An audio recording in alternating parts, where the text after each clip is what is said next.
There are three things that darkness cannot contain: the moon, the stars, and the truth.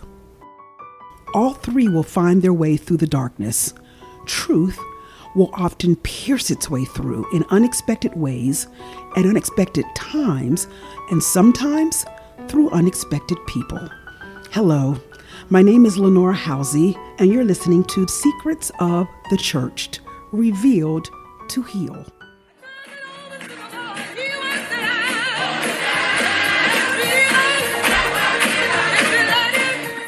Welcome to the 10th episode of this podcast. Yes, this is our 10th week of sharing, revealing, and hopefully blessing all of you who have been listening to my journey to truth and freedom. And most importantly, I pray that this podcast has ministered to you in some way and helped you to walk in your truth. And if none of those reasons for listening apply to you, I hope that at the very least, you've gotten enjoyment out of listening to the dramatic movie-like story of my life. A nice distraction, hopefully, from the monotony of this COVID-19 pandemic that we are living through. So with that, let's continue with my story and with the day that I met my birth mother. January 16th, 1989 is a day that will forever be embedded into my memory. That day, my whole life changed, as did the lives of many others. I am amazed at how so many details of that day are still so fresh in my memory. Here I was, years after wondering, imagining, and even fantasizing about how it would be if or when I came face to face with her. What would be the first thing I'd say? What would she say? And what would I learn about why she even gave me up for adoption? Well, let me tell you, none of what I imagined or fantasized about could have prepared me for what I learned that day and in the many days to come.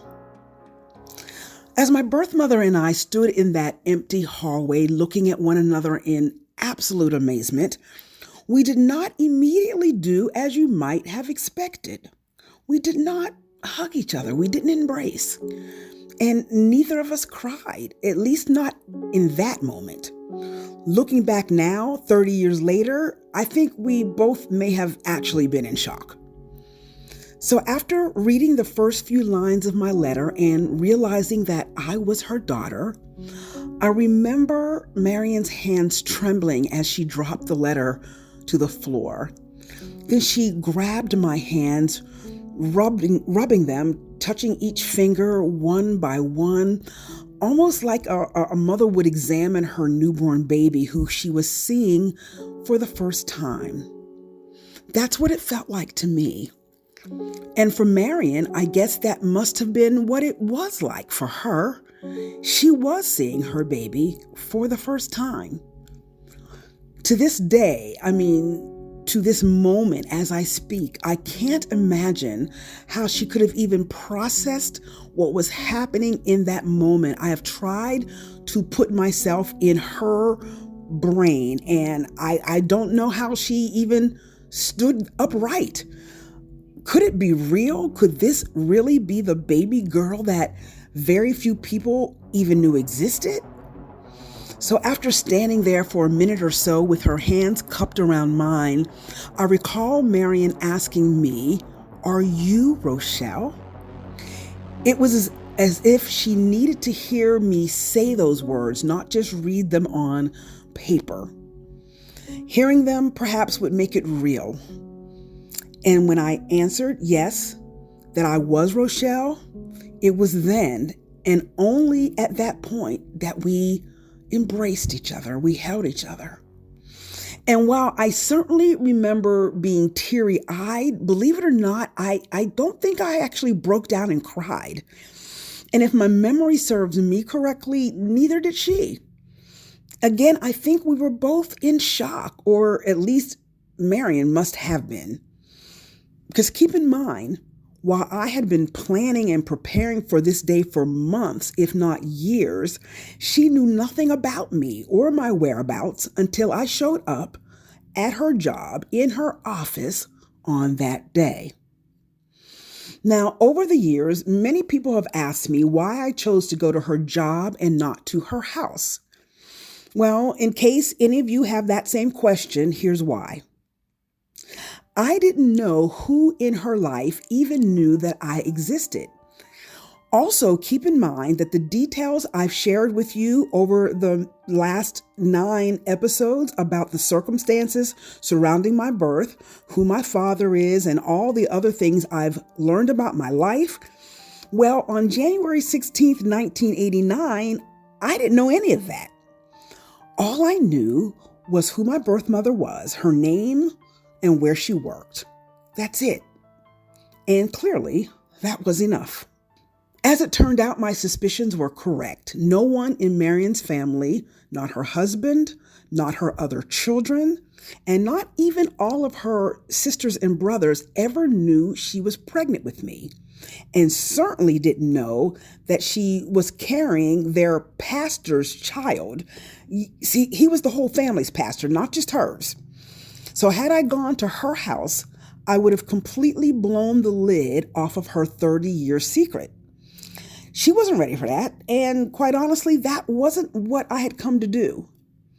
So as we stood in that empty hallway, and after we each were able to regain the ability to speak, the questions and the conversation began to flow. Now, I don't recall the specific order of that first conversation, but here are a few things that stand out in my mind. I remember Marion asking me how I was able to find her, but before I could even answer, she added, and somewhat defensively, that she had tried several times over the years to find me. But since the adoption records were sealed, she had no idea if I'd even been adopted, let alone by whom. Once she gave me up at the hospital on June 1st, 1959, the only thing she knew was that I had been placed in the care of Catholic Charities, and all she could do was hope that they would find a permanent home for me. And as you know by now, they did. Well, God did.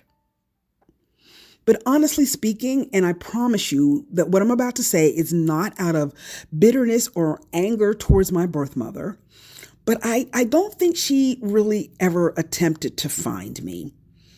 She may have thought about it and maybe hoped that one day we would miraculously be reunited, but as far as actively pursuing information and trying to find me, well, probably not. How could she have? If she had been trying to find me, she would have at least had to tell her husband that I even existed. And the difference between my efforts to find her and what she said were her efforts to find me is simply this. I wanted to find truth. She wanted to bury it. So going to her job and not to her house was the right move, because in the course of our very first conversation, Marion told me, she confirmed what I suspected, that her husband of some 20-odd years knew nothing about me. She told me that he never even knew that she was pregnant before he met and married her. And she told me on that day, in the first few minutes of our conversation, who my biological father was. She told me his name, his full name. And it was in that instant that I recalled having seen that name somewhere. And I remembered that I saw it written on her marriage certificate, on the line where the pastor's name goes who performs her wedding. Could that be right? I mean, did I hear that name correctly? Was my father actually her pastor? This conversation had taken a sudden turn. So you mean to tell me that the man that you conceived me with performed the marriage ceremony between you and another man? In all of my wildest dreams and imaginations about how I got here and who I came from, what she was telling me that day never entered my mind. So the questions continued. Did my biological father, her pastor, did he know about me? Was he married? Was he still in Pittsburgh? And her answers continued to blow me away. Yes, he knew about me. And in fact, he was at the hospital on the day I was born, according to Marion. And yes, he was married. And in fact, he and his wife had a couple children of his own at the time I was born. I would only find out many years later, just last year to be exact, that one of his children, one of my sisters, was born just a little over a month after I was.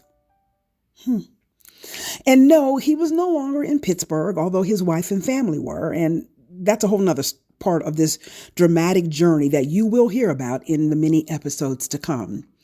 But now back to that Monday morning, back to that hallway where I learned more about myself in 5 minutes than I had known my entire life. After I recovered from the shock of learning who my father was and firing questions at Marion as if I were conducting a formal inquisition, I remember Marion starting to ask me questions. She wanted to know, where did I grow up and with whom? She could tell by the way I presented myself that I had grown up well. I was well taken care of. I was educated. I was clearly very resourceful, seeing that I had found my way to her. I also remember her commenting that I was tall and lean like my father, like Herb. Now, I'm only 5'3", but she was barely 5 feet tall, so I guess to her, I was tall. But what would probably surprise her the most about me was that I grew up just an hour away from where she lived. For 18 years, I was within her reach until I left to go away to college in Philadelphia. And then there was another bombshell. Marion asked me again what my last name was. And when I said Howze, that dazed look that she had when she first saw me came back again. She said she knew that name. Wait, she knew another Howze? It's not like my last name was Johnson or Smith, a more common African-American surname. It was and still is Howze, Howze. A very unusual last name, particularly for someone of African-American descent. So here it was, my biological mother, who I was meeting for the first time at 30 years of age, knew a Howze and knew her very well. So not only did I grow up close to where she lived and where she worked, Marion unknowingly had a connection to me my entire life, a decades-long friendship with someone who belonged to the same family that raised me. Okay, I know. I hear you all yelling at your phone. Well, yelling at me, I guess, about ending the episode here. Shout out to Tori and Shanna and Dorothy and all the many people who repeatedly tell me the episodes are too short. Well, let me be real honest with you. In addition to wanting to leave you with something to come back for next week, the main reason why these episodes are so short is that, believe it or not, reliving some of this in such a public forum is exhausting. And I don't necessarily mean in a bad way. Like, I'm not leaving a recording session feeling sad or depressed or angry.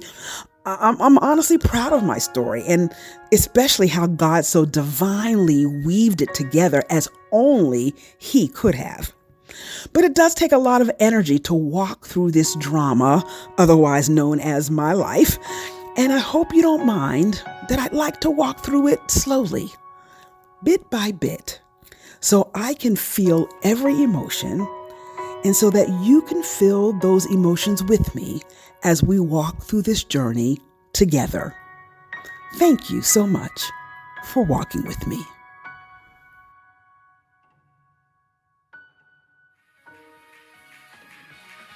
You have been listening to Secrets of the Churched, Revealed to Heal, a production of Be Inspired Global Media. If you have been burdened with a church secret and want to be free and healed, please email us at mychurchsecret@gmail.com. You can also follow us on Twitter at ChurchSecrets1. Look for new episodes of Secrets of the Church every Friday. And remember, you shall know the truth, and the truth will make you free.